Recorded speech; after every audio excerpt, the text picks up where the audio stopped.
Olá, meu amigo, olá, minha amiga, graça e paz da parte de Deus e de nosso Senhor e Salvador Jesus Cristo. Seja bem-vindo a mais um vídeo, mais uma palavra de edificação para a sua vida, meu amigo e minha amiga. O Jefferson Noronha chegando aqui para trazer uma palavra de edificação. Hoje, o tema da minha edificação, o tema da minha reflexão, aliás, vai se chamar sobre qual fundamento você está construindo a sua vida. Todas as pessoas, dessa maneira que eu vou expor aqui através de um texto bíblico e de uma pedagogia cristã, nós estamos construindo a nossa vida, sejam com escolhas boas, sejam com escolhas ruins, e nós temos que seguir uma linha de raciocínio, uma linha tênue que fala, dentro de uma história linear de começo, meio e fim. Então, o vídeo meu hoje vai se chamar sobre qual fundamento você está construindo a sua vida. É para você fazer uma reflexão introspectiva, parar, pensar, a gente tem uma ideia da sociedade, de palestrantes, até de pregadores cristãos, que tudo vai dar certo na nossa vida. Isso daí é uma mentira, Se a gente lê o texto de uma maneira completa, na íntegra, a gente vê que o próprio Deus, o próprio Jesus, ele falou que no mundo a gente ia ter diversidade, crise, enfrentar obstáculos, nossas vidas. O que ele falou, que ele promete dentro da sua palavra, que ele estaria conosco, diante de qualquer circunstância, momentos da nossa vida, seja momentos bons, seja momentos ruins.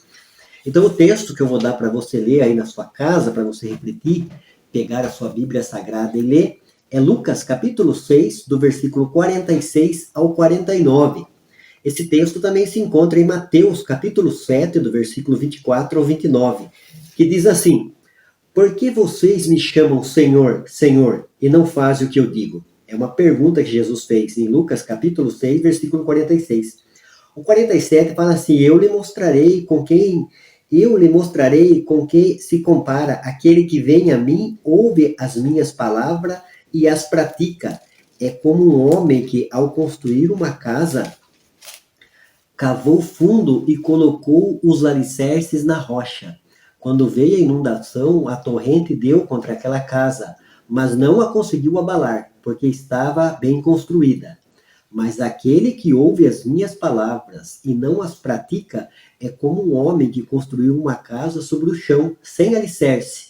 No momento em que a torrente deu contra aquela casa, caiu e destruiu-se por completa. Então aqui nós vamos aprender, tirar a lição desse texto de Lucas capítulo 6, do versículo 46 ao 49, nós vamos estar falando sobre alicerce, sobre construção, A maneira que a gente está construindo a nossa vida, que eu estou construindo, minha vida, a vida da minha família, da minha esposa, dos meus filhos, da minha casa, de você, meu amigo, de você, minha amiga, que tem acompanhado o Jefferson Noronha nas redes sociais, sempre trazendo uma palavra para dar um alinhamento, uma direção, para você estar mais próximo de Deus, entender melhor a palavra de Deus. A Bíblia fala assim: conheçamos e prossigamos em conhecer ao Senhor.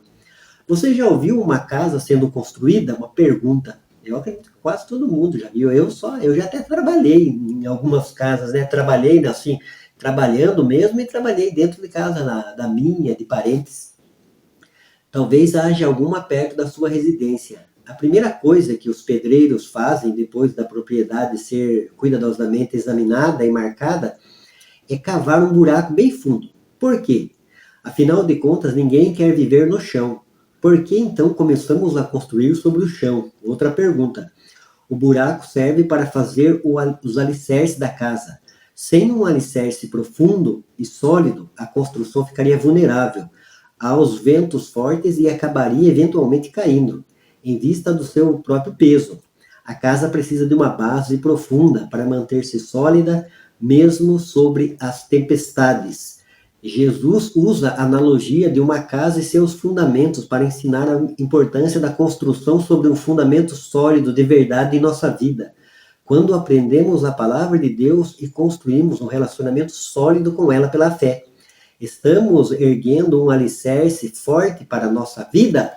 E a pergunta novamente: sobre qual fundamento você está construindo a sua vida? Eu marquei aqui.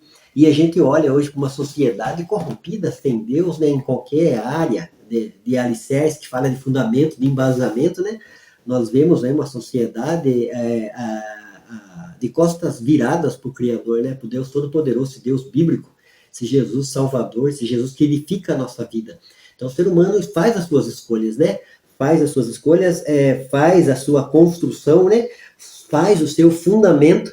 Aí Jesus deixa nesse texto bem claro, né? Que a gente tem que ouvir a palavra dele, chamar ele de Senhor, não só por chamar Jesus de Senhor e Salvador, mas trazer para as nossas vidas tudo aquilo que ele ensinou, né? Como pedagogia, como praticidade, né? O Tiago, na sua epístola, ele fala assim: sede praticantes da palavra, e não somente ouvintes. Então nós temos que praticar. Se a Bíblia manda eu amar, eu devo amar, de fato, amar minha esposa, amar meus filhos, amar as pessoas próximas a mim, amar às vezes até aquele que me maldize, que fala de mim, que não gosta da minha pessoa. Mesmo que eu não tenha um relacionamento com essa pessoa, eu não posso deixar a mágoa, a ira, a raiva, o ódio entrar no meu coração, não.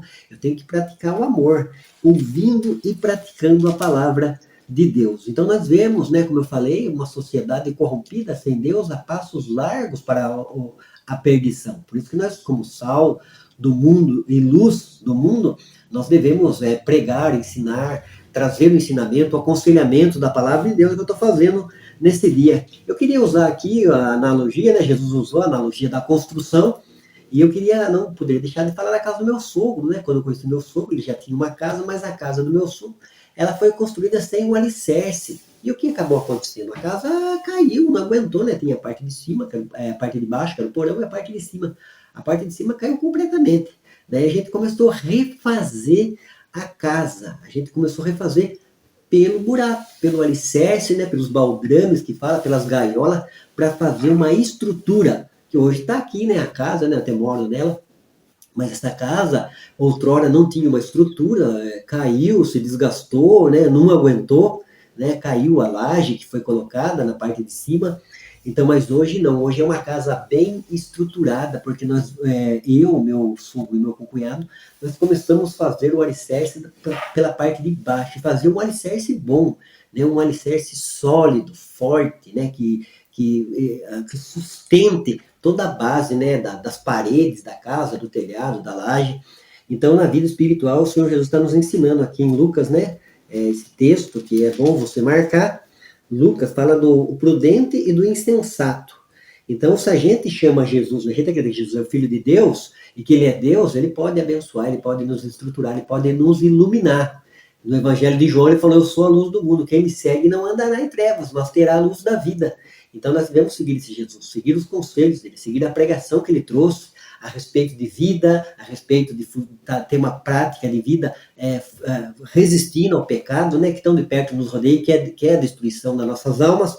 Nós devemos seguir esse conselho, né, estar atento a todo tipo de fundamento, de alicerce que nós estamos trazendo para a nossa vida. Isso, como eu falo, é pedagogia, conhecimento, é você estar aí na internet, no YouTube, nas redes sociais, ouvindo, às vezes, tantas pessoas, né, porque falar todo mundo fala, né, o ser humano fala isso, fala aquilo, então nós devemos examinar aquilo que Jesus, de fato, falou. Tem um texto que eu gosto muito, e lembra da apologética cristã, é o povo de Bereia, lá em Atos capítulo 17, que o apóstolo Paulo estava pregando, ensinando, e eles estavam com a Bíblia averiguando se de fato aquilo que Paulo falou, ensinou, batia com o texto, com o que o mestre ensinou e que com os apóstolos ensinaram. E o apóstolo Paulo elogiou a atitude, né? Hoje a gente, desde uma congregação, às vezes de uma igreja, de uma assembleia, eu não vou citar nome de igreja, eu vou falando de igreja e instituição, onde se fala do evangelho, se prega o evangelho, às vezes a gente quer fazer alguma pergunta a respeito de contribuição, de dízimo, de oferta, de dinheiro que traz. E às vezes os líderes ficam bravos, não gostam muito, mas tem que dar resposta, tem que esclarecer. 1 Pedro, capítulo 3, versículo 15, fala para a gente estar preparado para responder com mansidão acerca da esperança. Preparado e dar resposta com mansidão acerca da esperança. Isso é discurso apologético. Isso é vida espiritual estruturada, embasada naquilo que Cristo está ensinando nesse texto, para a gente praticar. Praticar o quê? O que Jesus ensinou e o que os apóstolos ensinaram. Então nós devemos conhecer a palavra de Deus, né, porque ela é progressiva, conheçamos e prossigamos. Nós vemos que os apóstolos, os discípulos, os profetas que foram chamados por Deus, eram pessoas normais, igual nós, ouviram, deram crédito para a palavra de Deus, acreditaram no seu coração, depositaram uma fé em Deus e na sua palavra, o que o texto está pedindo para a minha vida e para a sua vida também nesse dia. Para você confiar em Deus, confiar na sua palavra, ler a palavra de Deus, né? Tomar posse dela, se apropriar pela fé, mas daquilo que fato Deus fala e traz como promessa. Tem que tomar muito cuidado, tem muito pregador, muita igreja que pega texto isolado, versículo isolado, e que quer falar que você vai ficar rico do dia para a noite, né? Que não é tão. Você pode fazer algumas coisas aí, né? Da sua carne, que a sua carne quer, e que não tem problema, não. Então a gente tem que tomar cuidado. A vida espiritual nossa é uma coisa muito séria. Sabe por quê? Porque é individual, é singular. A Bíblia fala que cada um vai dar conta de si a Deus. Eu não vou dar conta do pecado da vida da minha esposa, da vida do meu filho, o Rafael, da vida do meu filho João Pedro, da vida da minha sogra, dona Jacira. Eu vou dar conta da minha vida. Eu tenho que, então, estar embasando a minha vida, alicerçando a minha vida na palavra de Deus, naquilo que Jesus ensinou. Por isso que o texto, sobre qual fundamento você está construindo a sua vida, é o fundamento de Jesus e da sua palavra? Ou é o fundamento desses grandes que se dizem, entre aspas, né? Eu não sou contra nenhum homem, porque eu sou um pregador do evangelho, um ensinador do evangelho também. Mas tem muita gente falando de Deus, mas será que essas pessoas que estão falando de Deus têm vida com Deus? São pessoas que nasceram de novo? São pessoas que passaram pelo processo de transformação, de libertação, de cura, receberam o ministério de Deus de verdade, têm a vocação de estar pregando, falando de Deus, né? Tem o Espírito Santo na sua vida, tem um entendimento claro, né? Um entendimento equilibrado do Evangelho, né? Do Evangelho que é cristocêntrico, que nos ensina que a salvação é numa pessoa em Cristo, não é em normas de conduta A, B, C ou D. Não, a salvação é numa pessoa. Ensina a respeito do Espírito Santo, ensina a respeito que o nosso Deus é 3 em 1, é o Pai, é o Filho, é o Espírito Santo, 3 pessoas, mas uma divindade somente. Então nós devemos examinar a palavra de Deus, para que a gente venha construir um alicerce sólido. Vem a luta, vem a crise, vem a adversidade contra essa casa que somos nós, de fato, e nós vamos estar firmados na rocha, né? Aquele texto da tempestade, os apóstolos ali com Cristo no barco. A tempestade veio, assolou o barco, mas o barco não afundou. Por quê? Porque aquele barco, Jesus estava presente. Então Jesus deve estar presente na minha vida, na sua vida, na vida da sua família, daquele que de fato acredita que Jesus é o Salvador do mundo, né? Que Deus é o Criador, como está relatado lá em Gênesis, no capítulo 1. Sobre o qual fundamento você está construindo a sua vida. Nós vemos hoje, eu sou pesquisador também, e a gente vê que a sociedade, ela quer tudo, né? Quer ciência, quer conhecimento, mas não quer saber da tese Deus, de um Deus criador, de um absoluto moral, de um Deus que nos amou, que cuida da gente, que providenciou salvação, que fez um planeta e colocou o homem e a mulher para morar aqui nesse planeta. Ou você acredita que nós viemos, né, do macaco, como ensina, ou você acredita que houve uma explosão, o Big Bang, que tudo começou de uma explosão, né? Então, a gente deve examinar, conhecer, de fato, essa sopa ideológica, né? Essa sopa ideológica está falando que o homem não é macho, não é macho, ele pode escolher o que ele quer ser, ele não é... o sexo não é biológico, o sexo não é dado pelo Criador, então nós devemos examinar a palavra de Deus, ter uma cosmovisão cristã, que é um modelo de mundo cristão, aquilo que a palavra de Deus ensina dentro de criação, queda e redenção, para que a gente venha entender o propósito de Deus e não sair desse propósito, né? Alicerçar melhor esse propósito dentro da palavra de Deus. A gente olha para a sociedade, a gente vê os teólogos liberais destituindo totalmente os ensinamentos de Cristo, dos apóstolos, né? Querendo destituir a Bíblia como palavra de Deus. A Bíblia é a palavra de Deus, ela foi inspirada pelo Espírito Santo. Então, os apóstolos foram inspirados por Deus para escrever a palavra de Deus, que alimenta a nossa alma, né? A Bíblia, o Dr. Marcos Eberly, que é o presidente da TDI Brasil, ele esteve na igreja de Votorantim, do pastor Carlos, e ele falou para a gente colocar uma Bíblia e vários livros de ciência e deixar por 100 anos. Aí, dali 100 anos, você vai conferir. Os livros de ciência vão cair tudo no desuso, né? Vão se tornar arcaico, não vai servir para nada. A Bíblia vai continuar sendo a palavra de Deus, trazendo ensinamento para o homem a respeito de salvação, a respeito de criação, a respeito de novos céus, de nova terra, a respeito da nova Jerusalém, a respeito do homem ter uma prática, uma vida de santidade na presença de Deus. Ela vai continuar a mesma palavra de Deus, né? Ler livro é bom, eu leio muitos livros, mas a Bíblia é o livro dos livros, é uma biblioteca, o qual o Criador nos providenciou para mim e para você, para que a gente vá lá, leia, pesquisa, aprende sobre salvação, sobre criação, sobre como criar filhos, sobre como ser um bom marido. Então toda essa pedagogia está aqui escrito na palavra de Deus. Daí a gente está examinando os textos e você vai examinar, né? Hoje a mensagem foi sobre qual fundamento você está construindo a sua vida. É uma pergunta que Deus está fazendo diretamente, fez para mim e está fazendo para você. O texto que você vai ler é Lucas, capítulo 6, do versículo 46 ao 49. Então é isso, a gente deve edificar, né? Não seja, né, igual eu citei o exemplo aqui, e muitas pessoas fazem mesmo. Antigamente as pessoas faziam, construíam casa sem alicerce, não cavava alicerce, fazia, né, com saibro, parece, né?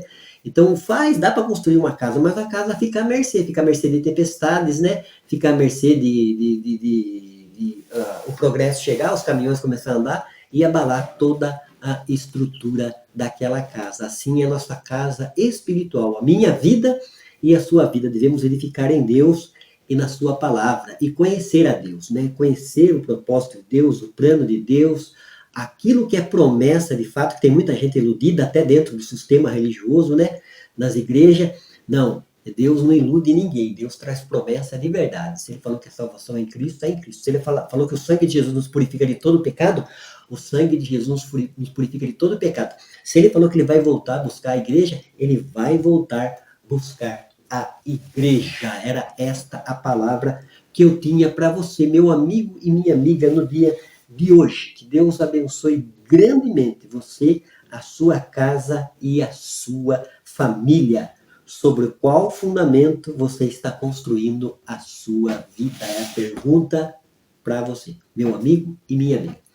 Deus abençoe, fique com Deus, um beijo no coração do Jefferson Noronha para você, meu amigo e minha amiga.